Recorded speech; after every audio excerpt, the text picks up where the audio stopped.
A dry run for the upcoming Grand Mobile Procession for the Vísperas of the Fiesta Senior Celebration this January 15 was held this morning by the Highway Patrol Group and police personnel from the cities of Cebu, Mandaue, Talisay, Lapu-Lapu, and the municipality of Cordova.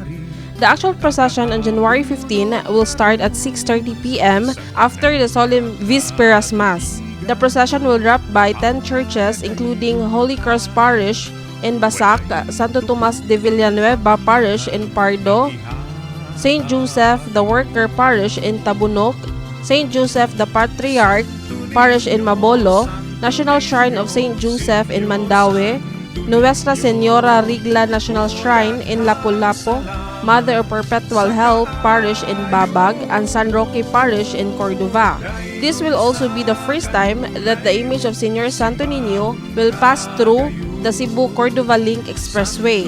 A maximum of 5 minutes will be spent during the stopover at every parish.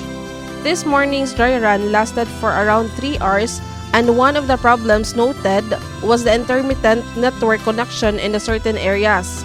The Augustinian Friars and the police would like to remind everyone that the motorcade is not open to motorists and there will only be 5 vehicles from the Basilica and 1 vehicle per participating LGU that will be allowed to join.